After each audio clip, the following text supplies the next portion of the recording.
Hello students, Akil Namasana. അപ്പോൾ നമ്മുടെ സ്കൂളിലെ ക്ലാസ്സസ് ഒക്കെ സ്റ്റാർട്ട് ചെയ്തിട്ടുണ്ടാവും അല്ലേ? നിങ്ങൾ സ്കൂളിലൊക്കെ പോയി തുടങ്ങിയിട്ടുണ്ടാവും. ഇപ്പോൾ പുതിയൊരു ലോകത്തേക്ക് എത്തിയിരിക്കുകയാണ്. SSLC ഒക്കെ കഴിഞ്ഞ് +1 ഹയർ സെക്കൻഡറി എന്നുള്ള പുതിയ ലോകത്തേക്ക് എത്തിയിരിക്കുകയാണ്. കൊമേഴ്സും അതുപോലെ തന്നെ നിങ്ങളിപ്പോൾ പഠിച്ചു തുടങ്ങിയപ്പോൾ നിങ്ങൾക്ക് മനസ്സിലായിട്ടുണ്ടാവും പുതിയ പുതിയ സബ്ജക്ട്സ് ആണ്.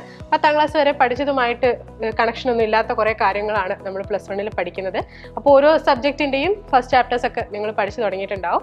അപ്പോൾ നമ്മുടെ എക്കണോമിക്സിലേക്ക് വരുവാണെങ്കിൽ ഇപ്പോൾ ഏകദേശം നമ്മളൊരു ഫസ്റ്റ് ചാപ്റ്റർ ഇന്ത്യൻ എക്കണോമിക് ഡെവലപ്മെൻറ്റിലെ first chapter Indian economy on the eve of independence ആ ഒരു ചാപ്റ്റർ, അല്ലെങ്കിൽ നമ്മുടെ സ്റ്റാറ്റിയിലെ ഫസ്റ്റ് ചാപ്റ്റർ ഇൻട്രൊഡക്ഷൻ ചാപ്റ്റർ, അതൊക്കെ ആയിരിക്കും ഇപ്പോൾ നമ്മൾ ഡിസ്കസ് ചെയ്തുകൊണ്ടിരിക്കുന്നുണ്ടാവുക. എക്കണോമിക്സിനെ സംബന്ധിച്ചിടത്തോളം നിങ്ങൾക്ക് മനസ്സിലായിട്ടുണ്ടാവും 2 പാർട്ടായിട്ടാണ് നമ്മൾ എക്കണോമിക്സ് പഠിക്കുന്നത്. ഇന്ത്യൻ എക്കണോമിക് ഡെവലപ്മെൻറ്റും സ്റ്റാറ്റിസ്റ്റിക്സ് ഫോർ എക്കണോമിക്സും. അതിൽ ഇന്ത്യൻ എക്കണോമിക് ഡെവലപ്മെന്റ് എന്ന് പറയുന്നത് ഒരു ഫുൾ തിയറി പേപ്പർ ആണെന്ന് നമുക്കറിയാം. പണ്ടെപ്പോഴൊക്കെയോ നിങ്ങൾ സോഷ്യൽ സയൻസിൽ പഠിച്ച കാര്യങ്ങളുമായിട്ട് ചെറിയ കണക്ഷനൊക്കെയുള്ള കാര്യങ്ങളാണ് നമ്മളവിടെ പഠിക്കുന്നത്.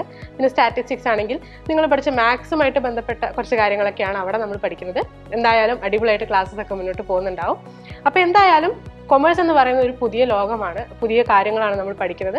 അപ്പോൾ അതിന് കൃത്യമായിട്ടുള്ള ഒരു ഗൈഡൻസ് നിങ്ങൾക്ക് ആവശ്യമുണ്ട്.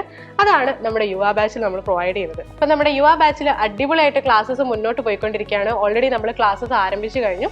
ഇപ്പോൾ നമ്മുടെ ബാച്ചിലാണെങ്കിൽ നമ്മൾ 3 ചാപ്റ്റേഴ്സ് ഓൾറെഡി കംപ്ലീറ്റ് ചെയ്ത് കഴിഞ്ഞിരിക്കുകയാണ്. നമ്മുടെ Indian economy on the eve of independence, അതുപോലെ തന്നെ നമ്മുടെ സ്റ്റാറ്റിയിലെ ഫസ്റ്റ് ചാപ്റ്റർ ഇൻട്രൊഡക്ഷൻ, അതുപോലെ തന്നെ ഇന്ത്യൻ എക്കണോമിയിലെ സെക്കൻഡ് ചാപ്റ്റർ 1950 to 1990, ഈ ചാപ്റ്റേഴ്സ് ഒക്കെ നമ്മൾ കംപ്ലീറ്റ് ചെയ്ത് കഴിഞ്ഞിരിക്കുകയാണ്. അതുപോലെ തന്നെ ഈ ചാപ്റ്റേഴ്സിൻ്റെ ഒക്കെ ചാപ്റ്റർ വൈസ് എക്സാംസും നമ്മൾ യുവ ബാച്ചിൽ കണ്ടക്ട് ചെയ്ത് കഴിഞ്ഞിരിക്കുകയാണ്. ഇനി നമുക്ക് പോകാനുള്ളത് നമ്മുടെ സ്റ്റാറ്റിസ്റ്റിക്സിലെ സെക്കൻഡ് ചാപ്റ്റർ ആണ്, കളക്ഷൻ ഓഫ് ഡാറ്റ.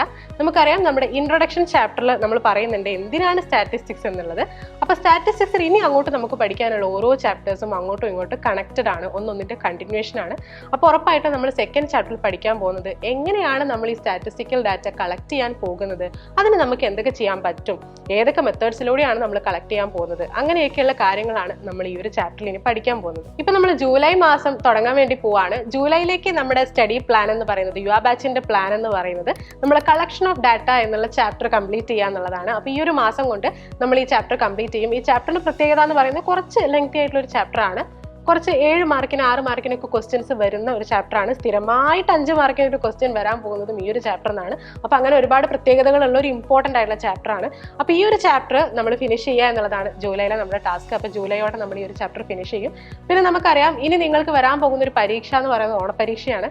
പക്ഷെ നിങ്ങൾക്ക് ഓണപ്പരീക്ഷ ഉണ്ടാവില്ല, ഒരു കോമൺ ക്വസ്റ്റ്യൻ പേപ്പർ വെച്ചുകൊണ്ടുള്ള ഒരു ഓണപ്പരീക്ഷ നിങ്ങൾക്ക് ഉണ്ടാവില്ല. പകരം ഓരോ സ്കൂളിലും നിങ്ങൾക്ക് ഫിനിഷ് ചെയ്ത ചാപ്റ്റേഴ്സിനനുസരിച്ച് യൂണിറ്റ് ടെസ്റ്റുകൾ ഉണ്ടാവും. പക്ഷേ നമ്മൾ യൂണിറ്റ് ടെസ്റ്റുകളെയും അത്ര തന്നെ സീരിയസ് ആക്കി എടുത്ത് നമ്മൾ നല്ലപോലെ പഠിച്ച് പ്രിപ്പയർ ചെയ്ത് എഴുതേണ്ടതുണ്ട്.